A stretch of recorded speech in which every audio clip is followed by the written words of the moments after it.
இந்த வீடியோ பார்த்துட்ருக்கிற அனைத்து நல்ல உள்ளங்களுக்கும் எனது மனமார்ந்த நன்றி.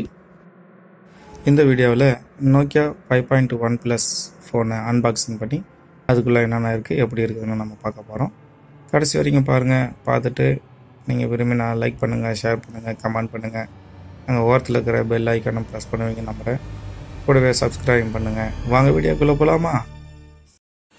இந்த ஃபோனை நேரடியாக கடையில் வாங்காமல் ஏன் ஆன்லைனில் வாங்கணும் அப்படிங்கிற டீட்டெயிலும், அந்த ஆன்லைனில் பர்ச்சேஸ் பண்ணதுனால எங்களுக்கு என்ன நன்மை கிடைச்சிது அப்படிங்கிற ஒரு சில தகவலையும் இந்த வீடியோவில் ஷேர் பண்ண போகிறோம். அது கடைசி வரைக்கும் ஸ்கிப் பண்ணாமல் பாருங்கள். இது ஃப்ளிப்கார்ட்டில் வாங்கினது. பாக்ஸு டேமேஜ் எதுவும் இல்லை, நல்லா பேக் பண்ணியிருக்கிறாங்க. உங்களை பார்க்கலாம். இந்த ஃபோனோட முழு ஸ்பெசிஃபிகேஷனுக்காக டிஸ்கிரிப்ஷனில் என்னோடய லிங்க்கு கொடுத்துருக்கேன். ஜஸ்ட்டு கிளிக் பண்ணி இதனுடைய எல்லா டீட்டெயில்ஸும் தெளிவாக நீங்கள் படித்து பார்த்துக்கோங்க. உங்கள் வசதிக்காக ஒரு சில இன்ஃபர்மேஷனும், பேசிக் இன்ஃபர்மேஷனும் உங்கள் ஸ்க்ரீனில் டிஸ்பிளேல நான் போகிறேன். அதையும் பார்த்து தெரிஞ்சுக்கோங்க. ரிலீஸ் ஆகி யாருக்கும் 1 வருஷம் ஆயிடுச்சுங்க. இதனோட ஸ்பெஷல் என்னென்னு பார்த்தீங்கன்னா, இது ஒரு மியூசிக் வெர்ஷன். பழைய நோக்கியா X5ஓட ஜென்ரேஷன் தான் இது. சைனாவில் X5ன்னு சொல்லி ரிலீஸ் பண்ணியிருந்தாங்கன்னு நான் நினைக்கிறேன். அது எனக்கு சரியாக தெரியல. நமக்கு வந்து 5.1 ப்ளஸ்ன்னு சொல்லி ரிலீஸ் பண்ணியிருக்காங்க. ஃபோன் ரொம்ப நல்லாயிருக்கு. இந்த ஃபோனுக்கு மேலே இருக்கிற பிளாஸ்டிக் கவர் பார்த்தீங்கன்னா பவுச் டைப் கொடுத்துருக்காங்க. ஸோ டெம்பரவரியாக நம்ம அதை வச்சு யூஸ் பண்ணிக்கலாம். நோக்கியாவோட சார்ஜர் இருக்குது, சி டைப் கேபிள் இருக்குது. இப்போ வர கம்பெனியெல்லாம் ஹெட்செட்டு கொடுக்குறதில்ல, ஆனால் நோக்கியா வந்து இன்னமும் ஹெட்செட்டு கொடுத்துட்ருக்காங்க. ஒரு நல்ல விஷயந்தான்.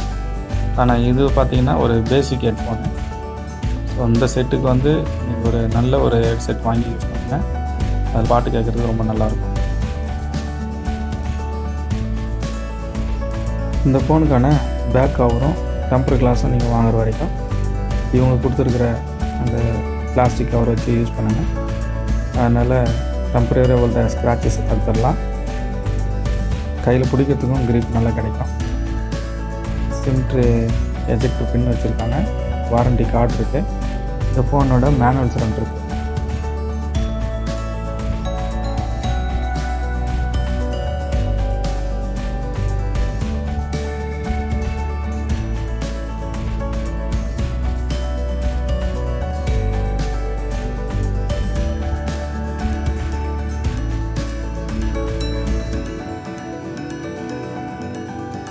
ஃபோன் ரொம்ப நல்லாயிருக்கு, கை கடக்கமாக இருக்குது, நல்லா அழகான colour, mid night blue colour. Sim try பார்த்தீங்கன்னா ஹைப்ரிட் சிம் ட்ரை கொடுத்துருக்காங்க. அதுக்கு பதிலாக டெடிகேட்டட் சிம் கொடுத்துருந்தாங்கன்னா கொஞ்சம் யூஸ்ஃபுல்லாக இருக்கும். இந்த ஃபோனை நாங்கள் கடையில் வாங்காமல் ஆன்லைன் வாங்குறதுக்கான ரீசன் பார்த்தீங்கன்னா, ஒன்று நாங்கள் போன அன்றைக்கி இந்த மாடல் வந்து கடையில் இருக்குது. அடுத்தது பார்த்தீங்கன்னா இதனுடைய ரேட்டும் வந்து 14,500 சொன்னாங்க. ஆன்லைனில் அமேசானில் ரெஃபர் பண்ணும்போது 10,500 போட்டிருக்காங்க. அதே ஃப்ளிப்கார்ட்டில் பார்க்கும்போது 7.999 கிடைச்சது. உடனே ஆர்டர் போடட்டும். அதனால் என்னென்னா, ஒரு பொருள் வாங்கும்போது வந்து சில பொருளுங்க வந்து நேராக கடையில் போய் வாங்கும்போது மலிவாக கிடைக்கும். ஒரு சில பொருளுங்களை வந்து ஆன்லைனில் வாங்கினா ரொம்ப மலிவாக கிடைக்கிறதுக்கு வாய்ப்பு இருக்குது. ஸோ அதனால் நீங்கள் பொருளுங்களை வாங்கும்போது 1க்கு 2 இடத்துல ரெஃபர் பண்ணி பார்த்து செக் பண்ணிவிட்டு நீங்கள் ஆர்டர் போட்டு வாங்குங்க. இந்த ஃபோனை பொறுத்த வரைக்கும் ரொம்ப நல்ல அழகான ஃபோனு. எட்ஜஸ் எல்லாம் நல்லா அழகாக கொடுத்துருக்காங்க. நல்ல ஃபினிஷிங் இருக்குது. இது ஒரு மியூசிக் வெர்ஷன். ஸோ இசை பிரியர்களுக்கான ஒரு நல்ல ஃபோனு. வாங்கி ட்ரை பண்ணி பாருங்கள். புது ஃபோன் வாங்கணும்னு நினச்சிட்டு இருக்குதுங்க. தயவுசெய்து இந்த ஃபோனை ஒரு முறை ட்ரை பண்ணி பாருங்கள். இது ரொம்ப நல்லாயிருக்கும். லாங் லைஃப் வரக்கூடிய ஃபோனு. என்றைக்குமே நோக்கியா தான். அதில் எந்த விதமான சந்தேகம் இல்லை. ட்ரை பண்ணி பாருங்கள்.